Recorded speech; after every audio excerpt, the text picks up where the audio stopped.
My grandmother left her entire house to me in a handwritten codicil just days before she died. Not to my older brother with 2 kids. Not to the family. Me. When I refused to sign it over, my mom gave me an ultimatum. Give it to him or don't come home. That same night, my brother showed up with a crowbar to break into my house. He left in handcuffs, and our family was never the same again. The phone call came on a Tuesday, which felt fitting. Bad news always arrives on Tuesdays, doesn't it? Something about the mundane brutality of midweek, the way Tuesday lacks Monday's dramatic dread or Friday's hopeful anticipation. It's just there, flat and ordinary, the perfect backdrop for devastation. My grandmother, Eleanor Vance, had died peacefully in her sleep at the age of 93.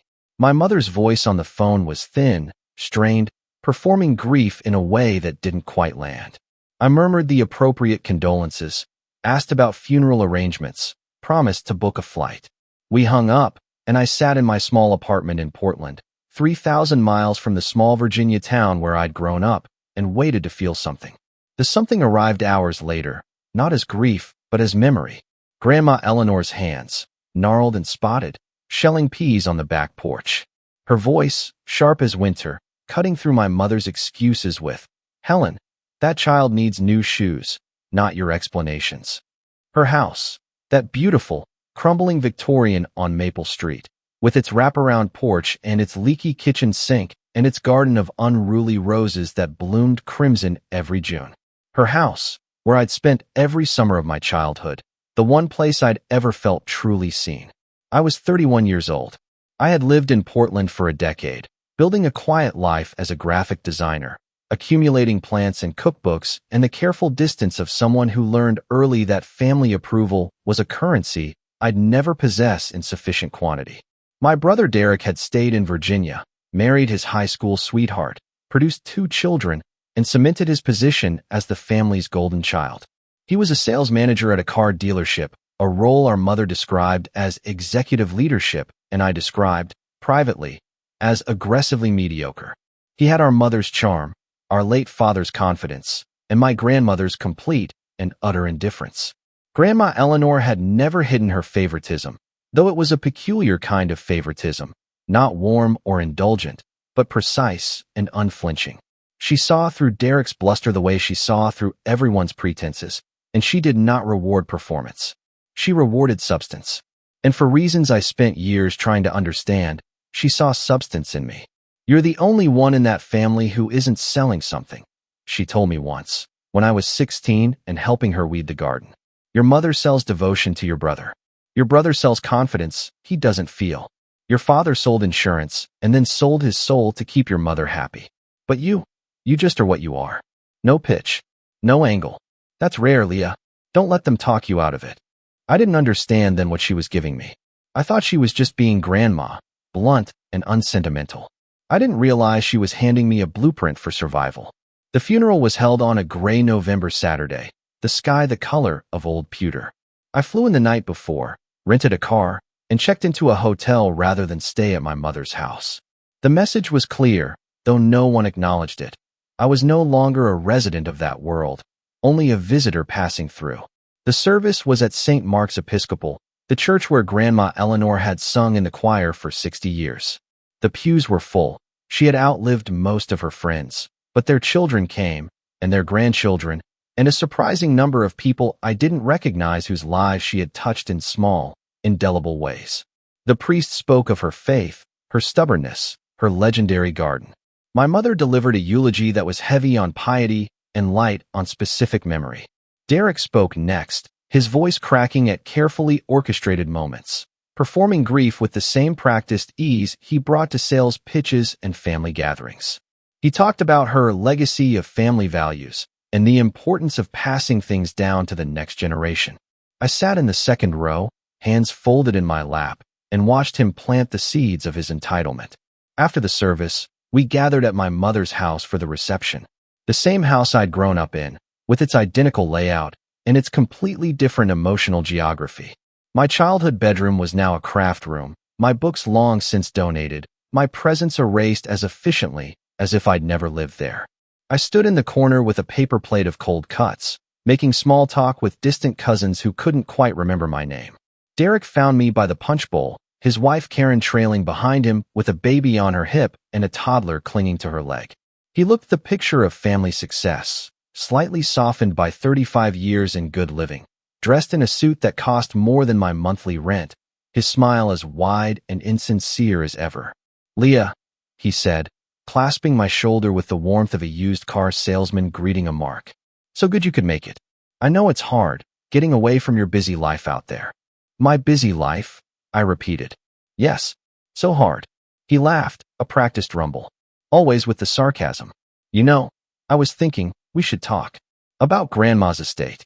There are some things that need to be sorted out, and you're obviously going to be involved in the decisions." I looked at him. His smile didn't waver, but something flickered in his eyes, impatience, calculation, the barely suppressed certainty that he was about to get what he wanted. I had seen that look my entire life. It was the look he wore when he convinced our mother that he needed a car for his 16th birthday, and I could wait another year. When he explained that his tuition at a mediocre private college was an investment in the family's future, while I took out loans for state school. When he announced that our father's life insurance proceeds should go towards settling him into his new role as a provider, while I was still paying off Dad's funeral expenses. "I'm sure the lawyer will handle the estate," I said. "That's what we pay them for." "Oh, of course, of course." He waved a dismissive hand. "But there are things a lawyer can't handle. Family things. Grandma would want us to be fair, to think about what's best for everyone." His gaze drifted to his children, the toddler now tugging at his pant leg, the baby drooling on Karen's shoulder. "I have responsibilities, Leah. A family to provide for. You understand." I understood perfectly.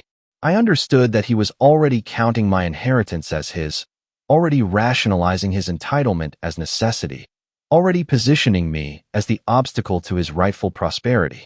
I understood that this conversation was not a request, but a preamble, the first move in a campaign designed to strip me of what was mine. "I should go say hello to Aunt Carol," I said, and escaped before I said something I couldn't take back. The reading of the will was scheduled for the following Thursday. I extended my hotel stay, called my boss to request additional time off, and braced myself for whatever my grandmother had left behind. I didn't expect much. She had lived modestly, her savings depleted by years of medical expenses and the declining value of her pension. The house was her only significant asset, and it needed tens of thousands of dollars in repairs.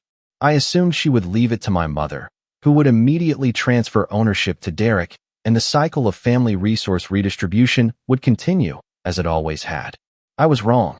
The lawyer's office was on Main Street, a dignified storefront with frosted glass windows and the smell of old paper. Mr. Abernathy had been Grandma Eleanor's attorney for 40 years. He was older than God and possessed of a dry, precise manner that brooked no nonsense. He sat behind his enormous mahogany desk, bifocals perched on his nose, and read the will in a voice that could have been reciting grocery lists. Most of it was unremarkable. Small bequests to church and charity, jewelry and personal effects distributed among family members, a modest savings account left to my mother. And then, to my granddaughter, Leah Catherine Morrison, I leave my home at 317 Maple Street, together with all its contents and the land upon which it sits, to be hers absolutely and without condition. This gift reflects my knowledge of her character and my confidence in her stewardship of a house that has been in our family for 4 generations. I ask only that she plant roses in the garden each spring, as I have done, and that she remember me when they bloom. Mr. Abernathy looked up over his glasses. There is also a handwritten codicil, dated 3 days before my client's death, which reads, "I make this bequest to Leah specifically and individually, not as a representative of any family unit, and I direct that no pressure or coercion be applied to her regarding its disposition. Anyone who attempts to challenge this bequest or to manipulate Leah into surrendering it shall be considered to have acted against my expressly stated wishes." The silence in the room was absolute. I sat frozen, the words slowly penetrating my consciousness like water seeping through cracks in a dam. My mother's face was white, her mouth open in a perfect O of shock and incipient fury. Derek's expression cycled through disbelief, denial, and a dawning, volcanic rage that turned his complexion an alarming shade of magenta. "There must be some mistake," my mother said, her voice too high, too bright. Eleanor was 93. She was confused. She didn't understand what she was signing. Mrs. Morrison, Mr. Abernathy said, his tone gentle but unyielding. I personally witnessed the execution of this codicil. I evaluated my client's mental state according to the standards of the Commonwealth of Virginia and found her to be of sound mind and clear intention. She was quite specific about her wishes. But Derek has children, my mother pressed, as if this fact had been somehow overlooked in the legal proceedings. He has a family. Leah is alone. What is she going to do with a house? She lives 3,000 miles away. It doesn't make any sense. Mr. Abernathy removed his glasses and polished them slowly with a chamois cloth. With respect, Mrs. Morrison, my client's reasoning was her own, and she was under no obligation to justify it to anyone. The bequest is clear, legal, and binding. Miss Morrison is now the owner of 317 Maple Street, with all the rights and responsibilities that entails. Derek stood abruptly, his chair scraping against the hardwood floor. This is insane. You're telling me my grandmother, who held me when I was baptized, who came to every one of my baseball games, who sat with Karen in the hospital when Emma was born, you're telling me she deliberately cut out her only grandchildren? Her legacy? She did not cut out her grandchildren, Mr. Abernathy said calmly. She has one grandchild, and she left that grandchild her home. You, Mr. Morrison, are mentioned in the will as the recipient of her collection of vintage fishing lures and a set of monogrammed cufflinks that belonged to your grandfather. The fishing lures. The cufflinks. I saw Derek's hands curl into fists at his sides, saw the vein pulse in his temple, saw the careful edifice of his self-control begin to crack. Karen shifted the baby to her other hip and stared at the floor. My mother had begun to cry, soft theatrical sobs that I recognized from 1,000 childhood manipulations. This isn't over, Derek said, his voice low and trembling. This isn't how this ends. He turned and walked out of the office, Karen scrambling after him with the children. My mother followed, casting me a look of such concentrated venom that I instinctively recoiled. Mr. Abernathy and I sat alone in the sudden quiet. He replaced his glasses and regarded me with something that might have been sympathy or might have been professional assessment. Your grandmother was a remarkable woman, he said. She anticipated this reaction with considerable accuracy. She asked me to give you something else. He opened a drawer in his desk and withdrew a letter, thick cream paper sealed with wax, Grandma Eleanor's personal seal, the initial E surrounded by roses. She said you would know what to do with it. I took the letter. My hands were shaking. Thank you, Mr. Abernathy. Your grandmother was my client for 42 years, he said. In all that time, I never knew her to be wrong about a person. You might remember that, in the difficult days ahead. He stood and offered his hand. Congratulations on your inheritance, Miss Morrison. I suspect it will prove to be both a burden and a gift. My office is at your disposal.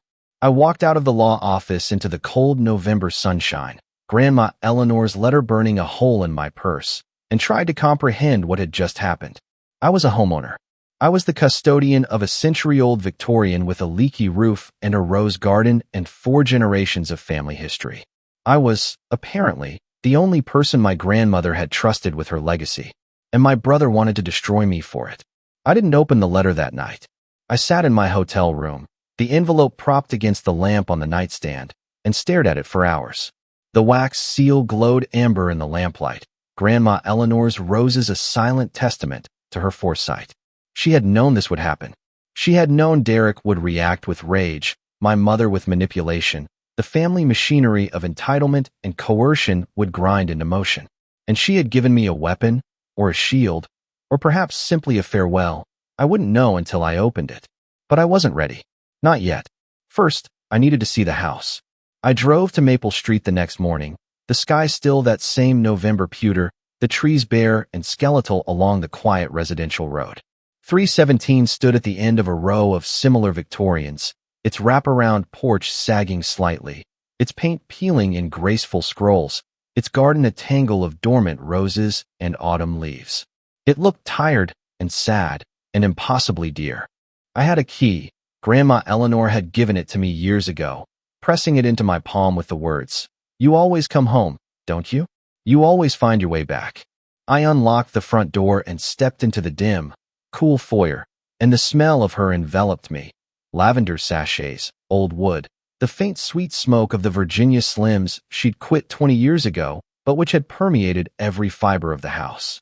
I stood there, breathing her in, and finally, I cried. The house was unchanged. Her knitting basket sat beside the armchair in the living room, an unfinished scarf draped over the arm. Her reading glasses rested on the side table, next to a library book due back in 2019. The kitchen still held the mismatched collection of teacups she'd amassed over 93 years, each one with its own story. The garden outside the back window was waiting, dormant but alive, for spring to wake it. I walked through every room, touching door frames and window sills, running my fingers over the worn banister of the staircase. This house had held me in every season of my life. A colicky infant rocked in Grandma Eleanor's arms, a shy child reading on the window seat, a sullen teenager escaping family drama, a young adult saying goodbye before fleeing to the other side of the country. And now it held me again, and I held it, and we were bound together in a way no one could sever. My phone buzzed in my pocket. A text from Derek. We need to talk. Mom's place. 7 p.m. Don't be late. I didn't respond. I didn't delete it either. I let it sit there, a small grenade waiting to explode, and continued my inventory of the house. The leak in the kitchen ceiling. The cracked window in the guest bedroom. The furnace that groaned and wheezed like an old man climbing stairs. The rose garden, patient and expectant, waiting for my hands. I was still Grandma Eleanor's granddaughter. She had believed I was up to this task. I was determined to prove her right. The meeting at my mother's house was exactly as unpleasant as I anticipated. Derek arrived with Karen and the children, deploying them as visual aids in his argument for why he deserved the house more than I did. My mother had prepared a platter of cheese and crackers, as if this were a social call, as if we were negotiating holiday plans rather than the disposition of our grandmother's final gift. Leah, honey, my mother began, her voice dripping with synthetic concern, we've been thinking. This situation with the house, it's not what Grandma would have wanted. She was confused at the end. You know she was. The nursing home, the medication, it clouded her judgment. Her judgment seemed pretty clear to me, I said. She wrote a codicil. She had a lawyer witness it. She was specific about her intentions. Intentions can be misinterpreted, Derek said. He was leaning against the kitchen counter, arms crossed, his expression carefully controlled. Maybe she thought she was being fair. Maybe she didn't realize how much it would hurt the rest of the family. Maybe she knew exactly how much it would hurt you, I said. And that was the point. Derek's jaw tightened. That's a cruel thing to say. It's not cruel to state a possibility. Grandma wasn't subtle. If she wanted you to have the house, she would have left it to you. She didn't. My mother's eyes filled with tears, the real kind. I realized with a jolt, not the performative grief of the funeral. She actually believed what she was saying. She actually thought I was the one being unreasonable. Leah, please, she whispered. Derek has a family. He has children who could grow up in that house, who could carry on Grandma's legacy. You live across the country. What are you going to do with it? Sell it to strangers? Let it fall into ruin. She reached across the table and grasped my hand. I'm not asking you to give it away. Just let Derek manage it. Let him live there, take care of it. You can visit anytime. It will still be yours in name. We just want what's best for the family. It was such a reasonable proposal, delivered with such earnest conviction, that I almost believed her. Almost. But I had spent 31 years decoding my mother's language, and I recognized this particular construction. What's best for the family meant what Derek wants. It had always meant that. It would always mean that. No, I said. The word hung in the air like a guillotine blade. My mother's face crumpled. Derek pushed off the counter, his composure finally cracking. No? That's it. Just no. That's it. Just no. I stood up, gathering my purse and coat. The house is mine. I'm not signing it over, not selling it, not letting you manage it. Grandma left it to me, and I'm keeping it. That's my final answer. Then you're not part of this family anymore. My mother's voice was ice. If you choose that house over your brother, over your nephews, over me, then don't bother coming home. Sign it over, or don't come home. Those are your choices. I looked at her, this woman who had given me life and then spent 3 decades treating my existence as an inconvenience, a footnote, a problem to be managed. I thought of all the times I had swallowed my anger and complied, all the times I had made myself small and quiet and undemanding, all the years I had waited for her to see me and love me and choose me. I thought of Grandma Eleanor, who had seen me clearly and loved me without condition and chosen me with her final act. "I'll make my choice," I said, "and I'll live with it. I hope you can do the same." I walked out of my mother's house for what I knew would be the last time in a long, long while. I didn't look back. That night, I finally opened Grandma Eleanor's letter. "My dearest Leah, if you are reading this, then I am gone, and my lawyer has done his duty, and my family is likely in an uproar over my decisions. I apologize for the chaos I have caused you, but I will not apologize for the decisions themselves. I made them deliberately, with clear eyes and a steady hand, and I would make them again. You are my legacy, not Derek, with his charming smile and his empty ambition. Not your mother, with her desperate need to believe in someone's greatness so she doesn't have to examine her own mediocrity. You, the child who read books under the covers with a flashlight. The teenager who defended my right to smoke in my own garden. The woman who built a life from nothing, 3,000 miles away, and never once complained that no one helped her build it. I have watched you, Leah. I have watched you absorb every slight and every disappointment and every casual cruelty, and I have watched you turn them into strength. You are not hard. I know you believe you are, but you're not. You are strong. There is a difference. The house is yours because you will know what to do with it. I don't mean sell it or keep it or fill it with children or turn it into a museum. I mean you will understand that it is not just a house. It is a responsibility, a connection, a piece of our family's soul. You will treat it with the respect it deserves, and you will make it your own, and you will pass on whatever matters most to the people who matter to you. I trust you to know what that is. Derek will fight you. Your mother will choose him. You will lose people you thought would always be there. This will hurt, and you will survive it, because you have survived worse. You have survived being invisible in your own family. You have survived the slow erosion of being told, year after year, that you matter less. This is just the final, explicit confirmation of what you have always known. The pain is real, but so is your capacity to endure it. I love you, my granddaughter. I have loved you since the moment the nurse placed you in my arms, red-faced and screaming, furious at the indignity of being born. You have not disappointed me once. Not once. Plant the roses. Remember me. And live your life, your real life, the one you've built for yourself, without guilt and without apology. All my love always. Grandma. I read the letter 3 times. Then I folded it carefully, returned it to its envelope, and placed it in the pocket of my coat, close to my heart. I sat in my hotel room, surrounded by the sterile quiet of anonymous furniture and generic art, and I let myself grieve. Not for Grandma Eleanor. She was at peace, and I would carry her with me always. For the family I had lost, or perhaps the family I had never really had. For the mother who had chosen my brother over me, one final, irrevocable time. For the brother who saw my inheritance not as my birthright, but as his entitlement. And then I stopped grieving, and I started planning. I extended my stay in Virginia indefinitely. I contacted a local real estate attorney recommended by Mr. Abernathy and began the process of transferring utilities and insurance into my name. I hired a home inspector to assess the repairs the house needed. The list was long but not insurmountable. New roof, updated electrical, significant foundation work, kitchen renovation, bathroom modernization, and approximately 1 million smaller projects.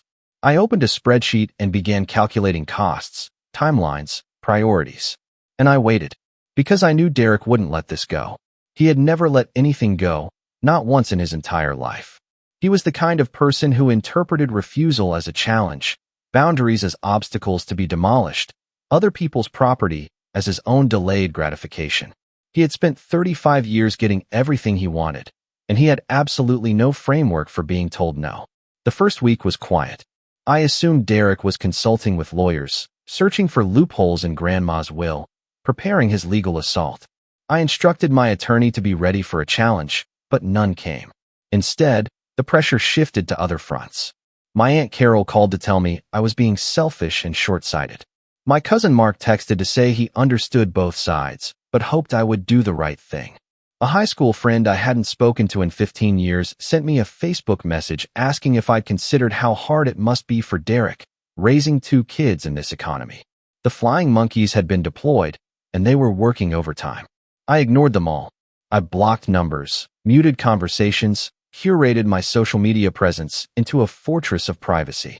I focused on the house, on the endless lists and estimates and decisions that accumulated like snowdrifts.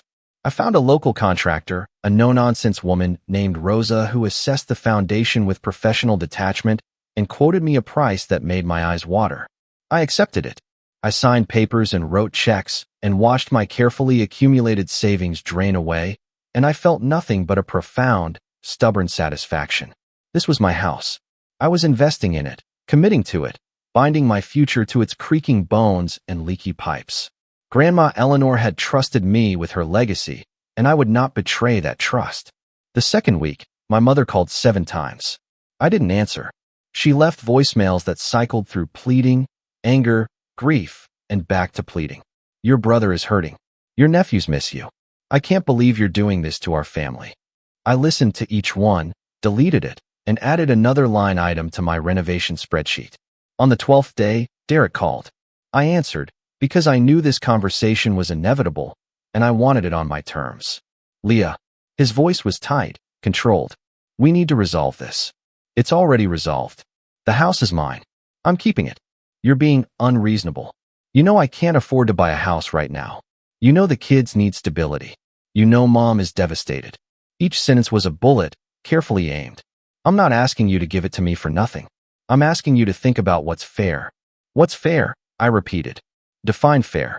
Fair is the person with more sharing with the person with less. Fair is considering the needs of children over the wants of a single adult. Fair is not hoarding a 4-generation family asset when you live 3,000 miles away and have no intention of ever moving back.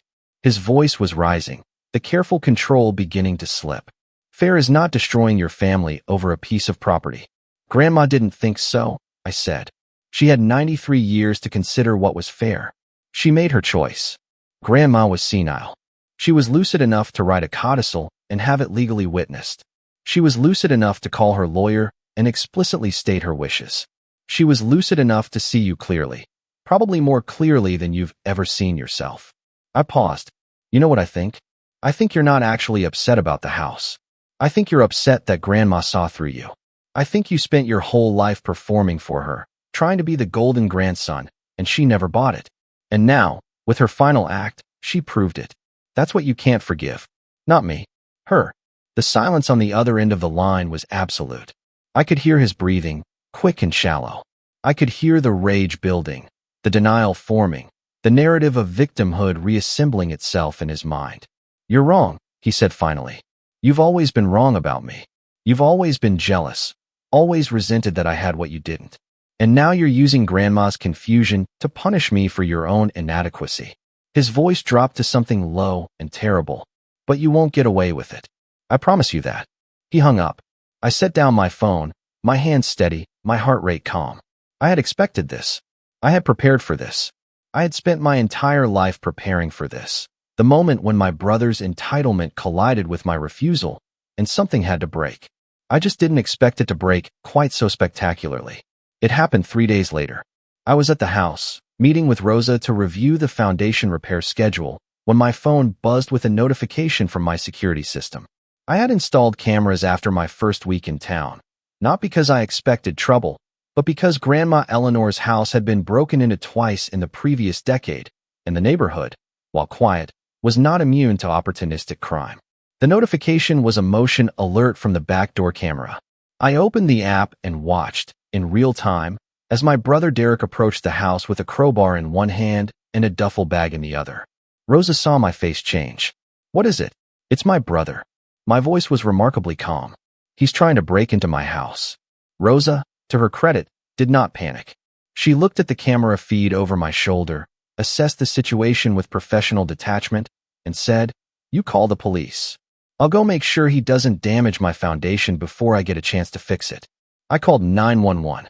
I gave the dispatcher my address, described the situation, confirmed that I was the legal owner of the property, and that the man attempting to break in was not authorized to be there.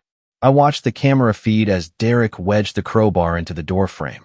as Rosa walked around the corner of the house and announced her presence in a voice that carried clearly through the phone speaker. "Sir, you need to step away from that door. The owner has called the police, and I am a witness to your attempted breaking and entering." Derek spun around, his face a mask of shock and fury.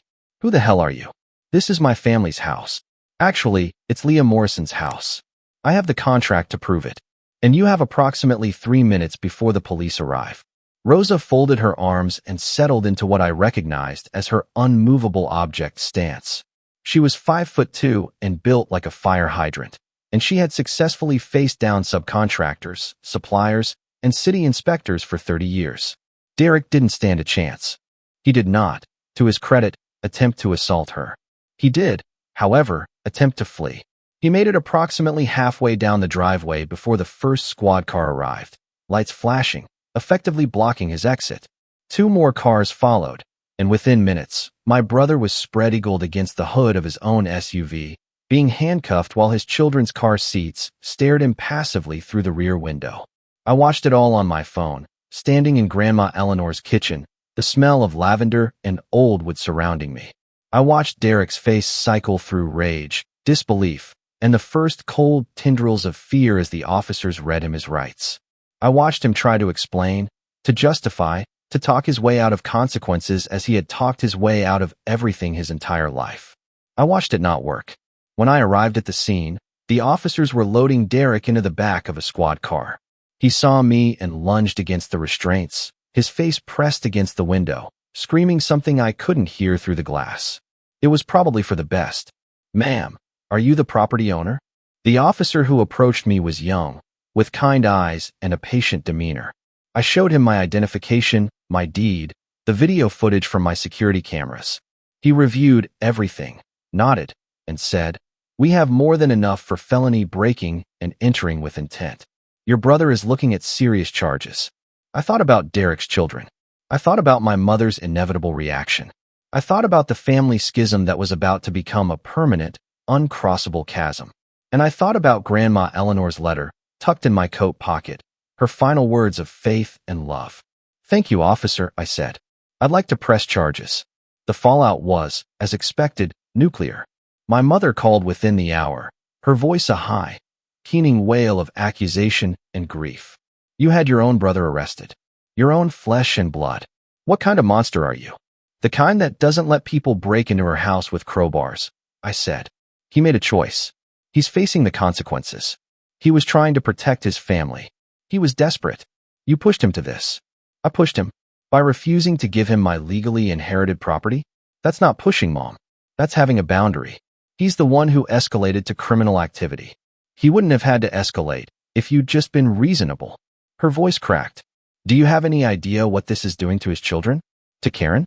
To me? My son is in jail because of you." "No," I said quietly. "My brother is in jail because of himself. Because he spent 35 years being told he could have anything he wanted, and he never learned that no means no. I'm sorry you're hurting. I'm sorry his children are suffering. But I am not responsible for his choices. I never was." She hung up on me. She didn't call back. She didn't answer when I called. Not that I called often. The silence between us solidified into something permanent, a wall of grief and blame that neither of us had the tools to dismantle. The rest of the family reacted with predictable diversity. Some rallied to Derek's defense, echoing my mother's narrative of desperation and persecution. Others, to my surprise, quietly expressed support. My cousin Marcus, who had always been Derek's shadow, sent me a one-line text. He always thought the rules didn't apply to him. Maybe now he'll learn different. My Aunt Patricia, my mother's sister, called to say she was deeply saddened by the situation but understood why I had made the choices I did. She didn't offer to mediate, didn't suggest reconciliation, didn't pressure me to forgive.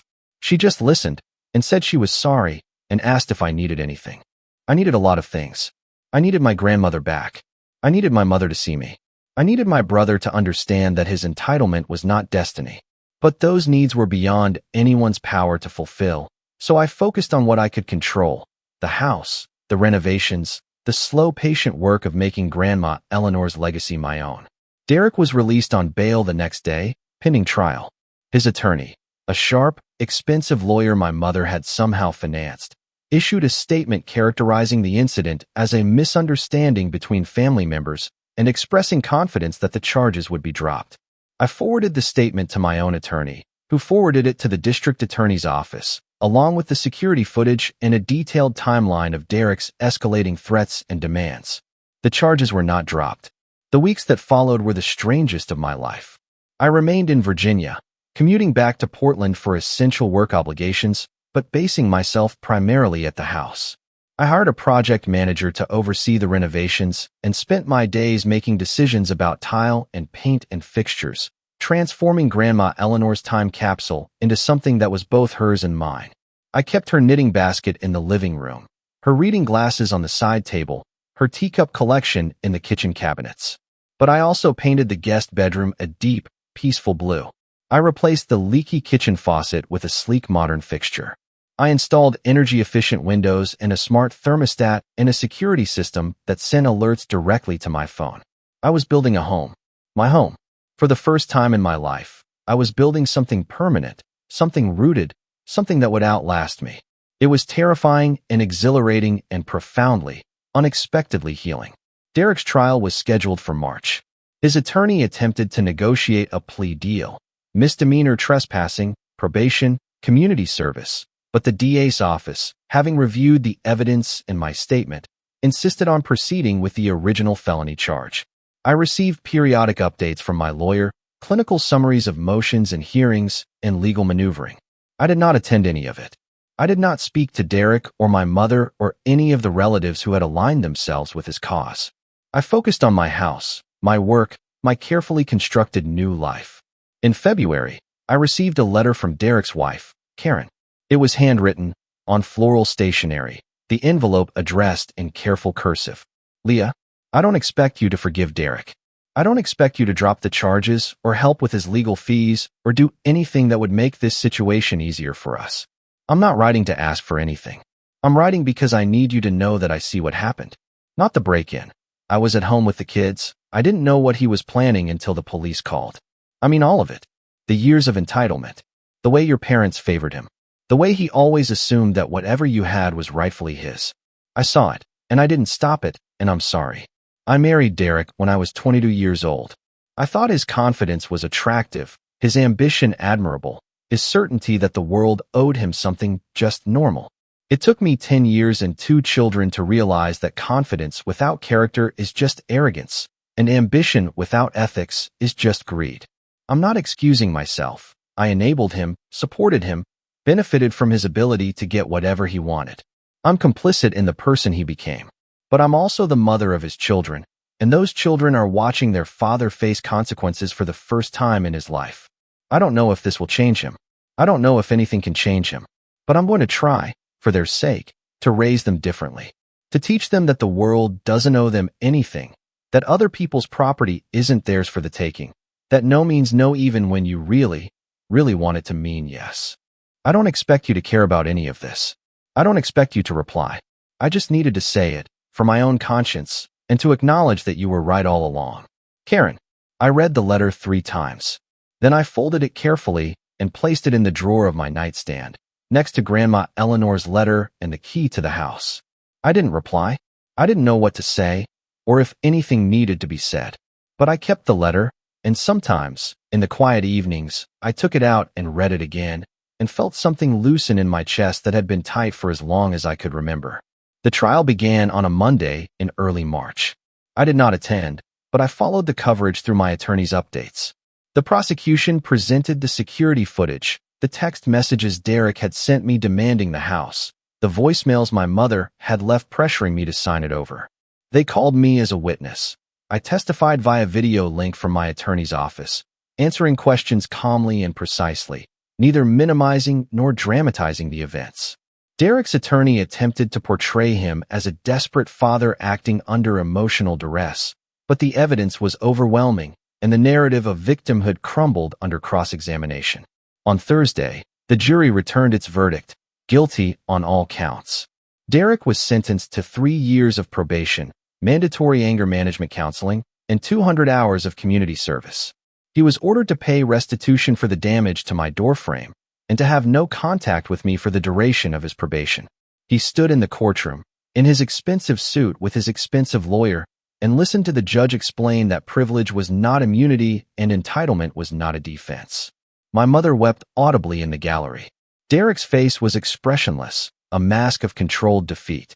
I watched the news coverage from my living room, sitting on Grandma Eleanor's couch, surrounded by the smell of fresh paint and new wood. The house was almost finished. The roses were beginning to bud in the garden. I had made it mine, and I had made it hers, and I had made it ours, and no one could take that away from me. My phone buzzed. A text from an unknown number. This isn't over. You'll regret this. D. I stared at the message for a long moment. Then I screenshotted it, forwarded it to my attorney in the probation department, and blocked the number. The months passed. I split my time between Portland and Virginia, gradually shifting my life eastward. I took on fewer freelance projects, reduced my client load, began the slow process of relocating my business and my belongings. My Portland apartment lease expired in June. I didn't renew it. I shipped my plants and my books and my mismatched furniture to Maple Street, and I watched them settle into their new home like old friends finding their places at a familiar table. I planted the roses in April, as Grandma Eleanor had instructed. I bought 6 crimson climbers from the local nursery and spent a weekend digging and molding and watering, my hands deep in the soil that had nourished her garden for 60 years. The previous owner's roses had died back, neglected during her final illness, but the roots were still alive, waiting for someone to tend them. I cleared away the dead canes, pruned the survivors, and added my own contributions to the legacy. By June, the first blooms appeared, deep red and fragrant, nodding in the summer breeze. I thought about Grandma Eleanor every day. I thought about her hands, her voice, her unflinching clarity. I thought about the letter in my nightstand, her final testament of faith and love. I thought about her roses, blooming in my garden, their roots twined with hers in the dark soil. And I thought about Derek, not with anger that had faded, slowly, replaced by something more complicated. Not forgiveness, exactly. Not reconciliation. Just acknowledgement. He was my brother. He would always be my brother. We shared DNA and childhood memories and the complicated legacy of parents who had loved us unequally and imperfectly. He had done terrible things, and he was facing the consequences of those things, and I was not responsible for his choices or his rehabilitation or his redemption. That work was his alone. My mother did not speak to me. She sent occasional communications through intermediaries. My Aunt Patricia, my cousin Marcus, messages of grief and blame that I received, but did not engage with. She was mourning, I understood. She was mourning the son she had believed in, the family she had constructed, the narrative of her own success as a parent that Derek's conviction had irrevocably shattered. Her grief was real, and it was valid, and it was not my responsibility to fix. I let her go. I released her, as I had released Derek, as I had released the fantasy of the family I had never really had. It was not forgiveness, not reconciliation, not the warm embrace of healing and closure. It was simply acceptance. This was who they were. This was who I was. This was the shape our relationship had taken, and it was not going to change. And that was okay. I became, slowly and unexpectedly, part of the community on Maple Street. I introduced myself to neighbors, joined the local garden club, volunteered at the farmer's market. I hired local contractors for ongoing house projects, bought supplies from local businesses, tipped generously at the coffee shop I visited every morning. People learned my name, my face, my story, not the dramatic parts, not the court cases and family feuds, but the simple facts. I had inherited my grandmother's house. I was renovating it. I was staying. I was staying. In September, I received a letter from Derek. It was sent to my attorney's office, forwarded with a note of caution, but I recognized his handwriting on the envelope. I opened it in my kitchen, standing at the counter where Grandma Eleanor had rolled out pie crust and shelled peas and written grocery lists in her careful script. Leah, I'm writing because my therapist says I need to take responsibility for my actions without expectation of forgiveness or reward. I'm not supposed to anticipate your response or demand anything from you. I'm just supposed to state what I did and acknowledge that it was wrong. So, I tried to steal your house. I tried to manipulate you into giving me what I wanted. I tried to break in when you refused. I did these things because I believed I was entitled to your property, and I believe that because our parents spent my entire life telling me I was entitled to everything. I don't say that to blame them. I'm a grown man, and my choices are my own. But I'm trying to understand how I got here, and that's part of it. I don't expect you to forgive me. I don't expect us to have a relationship. I don't expect anything from you except, maybe, acknowledgement that I'm trying to be different. Not for you. You don't owe me your investment in my rehabilitation. For myself. For my kids. For Karen, who deserves a husband who isn't a stranger to her after 10 years of marriage. I'm in anger management. I'm in individual therapy. I'm doing my community service at a food bank, and it's humbling and exhausting and probably the most useful work I've ever done. I'm not the same person I was a year ago. I don't know if I'll ever be the person I want to become, but I'm moving in that direction, and that's more than I could have said before. I'm sorry. I know that's insufficient. I know it doesn't undo anything. But I am sorry, and I will spend the rest of my life trying to be someone worthy of that apology. Derek. I read the letter twice. Then I set it down on the counter, beside the bowl of just-picked roses from my garden, and I let myself feel whatever I was feeling. It was not forgiveness, not yet. It was not reconciliation. It was not the warm, cinematic resolution of family drama. It was something smaller and more tentative, a crack in the wall, a seed in winter soil, the possibility of growth. I didn't reply. I wasn't ready. But I kept the letter, folded next to Grandma Eleanor's and Karen's, a small collection of evidence that people could change, that accountability was possible, that the long work of becoming better was never truly finished. Winter came, and the house settled into its seasonal quiet. I learned to bank the furnace, to insulate the windows, to appreciate the stark beauty of bare branches against gray sky. I adopted a cat from the local shelter, a gray tabby with ancient eyes and a purr like a small motor, and named him Emerson after Grandma Eleanor's favorite poet. He sat on my lap while I worked, kneaded the Afghan she had crocheted, and reminded me that home was not just a place but a presence, a warmth, a choice. I thought about my grandmother often. I thought about her hands in the soil, her voice cutting through pretense, her unwavering belief in my capacity to survive and thrive. I thought about her final gift, not the house, not the legacy, but the trust. She had trusted me to carry her memory forward, to tend her garden, to make her home my own. She had trusted me to know what mattered and to fight for it. She had trusted me to be worthy of her love. I hoped I was. I tried to be. Every day, in small decisions and quiet moments, I tried to be worthy of Grandma Eleanor's faith. Spring returned, as it always does. The roses bloomed, crimson and fragrant, nodding in the breeze. I planted vegetables in the garden, tomatoes, peppers, basil, and watched them grow under my care. Emerson chased butterflies through the zucchini leaves and napped in sunbeams on the porch. The house, fully renovated and deeply loved, creaked and settled around me, a living thing with its own rhythms and needs. I was home. Derek completed his probation without incident. I knew this because my attorney forwarded me the court documents, and because Karen sent me occasional, careful updates. He continued his therapy, his community service, his slow, uncertain journey toward becoming someone his children could respect. He and Karen were still married, still parenting, still navigating the wreckage of his choices. It was not a fairy tale.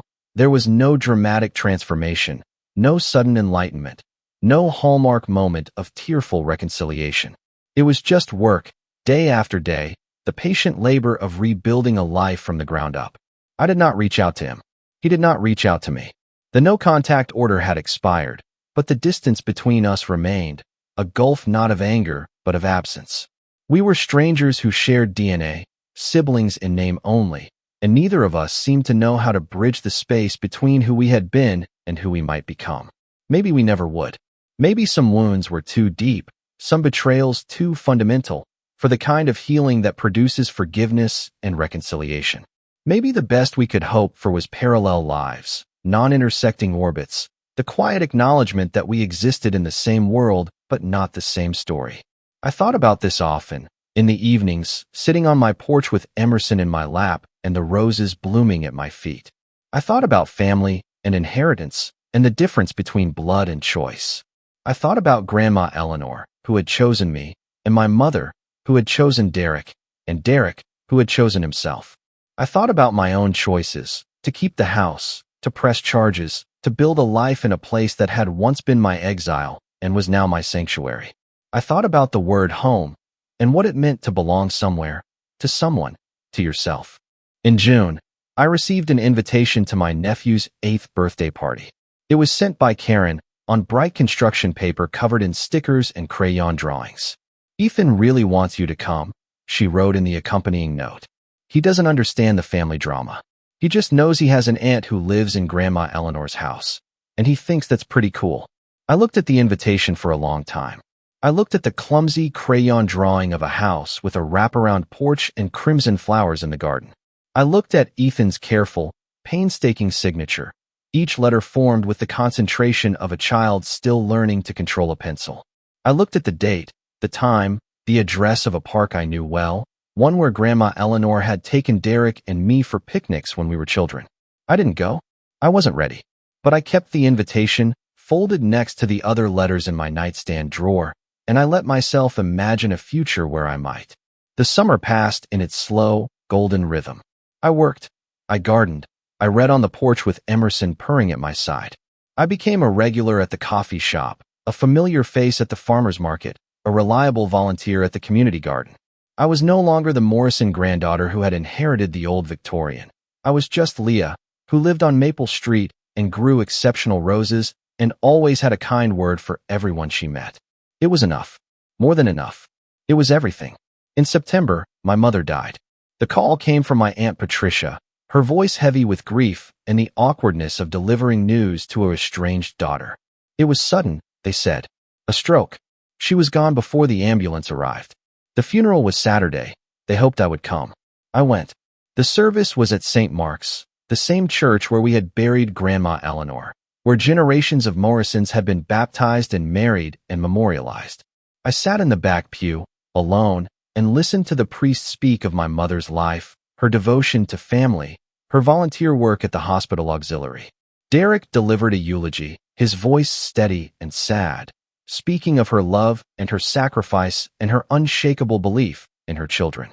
He did not mention our estrangement, our legal battle, the years of silence. He spoke only of the mother he had known, the mother who had believed in him unconditionally, the mother whose flaws he was only beginning to understand. I did not speak. I sat in the back and listened, and I grieved, not for the mother I had lost, because I had lost her long before her heart stopped beating. I grieved for the mother I had never had, the one who might have seen me, the one who might have loved me equally, the one who might have chosen me just once. After the service, I stood alone by the reception coffee urn, and Derek approached me. He looked older, softer, the sharp edges of his entitlement worn down by years of accountability and consequence. His eyes were red-rimmed, his suit slightly too loose. He had lost weight. I noticed, the comfortable padding of privilege eroded by stress and grief, and the slow work of becoming better.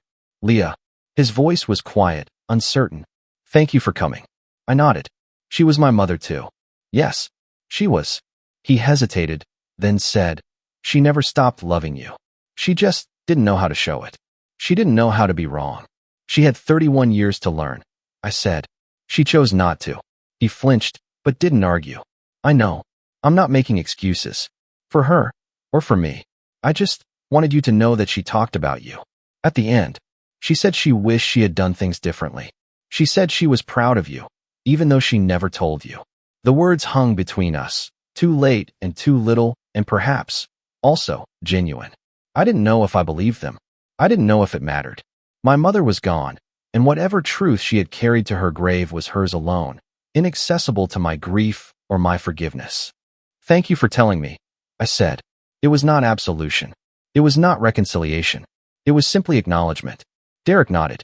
He looked like he wanted to say more, but the moment stretched and thinned, and the words remained unspoken. After a long pause, he said, "Ethan still asks about you. He wants to see the house sometime. If you're ever open to that." I thought about the crayon drawing in my nightstand drawer, the careful signature of an 8-year-old boy who didn't understand why his aunt was a stranger. I thought about Grandma Eleanor's roses, blooming in my garden, waiting to be admired by new eyes. I thought about inheritance and legacy and the long, winding path of family love, damaged and partial and stubbornly persistent. Sometime I said, maybe. It was not a promise. It was not forgiveness. It was simply a door, cracked open, letting in a sliver of light. I drove home to Maple Street as the sun set, the autumn sky a wash of rose and gold. Emerson met me at the door, winding between my ankles, demanding dinner and attention. The house settled around me, creaking and warm, full of memory and possibility. I walked through each room, touching door frames and window sills, feeling the weight of 4 generations of Morrison women who had lived and loved and died within these walls. I stopped in the kitchen, where Grandma Eleanor had taught me to roll pie crust, where my mother had sulked through holidays, where I had sat alone on countless evenings, reading and dreaming and waiting for a life I would have to build myself. I had built it. Not perfectly, not painlessly, but with my own hands and my own choices and my own stubborn faith in my own worth. The house was mine. The life was mine. The future was mine, unwritten and full of possibility. I went out to the garden, where the roses were blooming their last blooms of the season, crimson against the fading light. I knelt in the soil, my grandmother's soil, and I thought about inheritance. It was not the house, though the house was part of it. It was not the money, though the money had helped. It was not the legacy, though I carried that legacy in every choice I made. It was something deeper, something Grandma Eleanor had given me long before she signed her will and sealed her letter. It was the belief that I was worthy of love, of trust, of a home and a life and a future of my own design. It was the knowledge that I could survive loss and betrayal and the slow erosion of being told, year after year, that I mattered less. It was the certainty that I could build something from nothing, that I could plant seeds and tend them and watch them grow, that I could transform exile into sanctuary and inheritance into home. I touched the nearest rose, its petals soft and fragrant against my fingertips. In the darkness, Emerson's eyes glowed from the porch, patient and watchful. The house waited behind me, full of light and warmth and the quiet hum of a life being lived. I was 33 years old. I was the owner of 317 Maple Street, the custodian of my grandmother's legacy, the architect of my own future. I was a daughter without a mother, a sister without a brother, an aunt to children I had never met. I was alone, and I was not alone. I was surrounded by memory and possibility, by the roots of roses and the bones of an old house and the stubborn, irrepressible persistence of hope. I stayed in the garden until the stars came out, cold and bright in the autumn sky. Then I went inside, locked the door, and slept peacefully in the home my grandmother had given me, the home I had made my own, the home that would hold me for all the years to come. Family drama, legal consequences, and the long road to self-respect. If this story moved you, please like, share, and subscribe for more real talk narratives about boundaries, inheritance, and choosing yourself.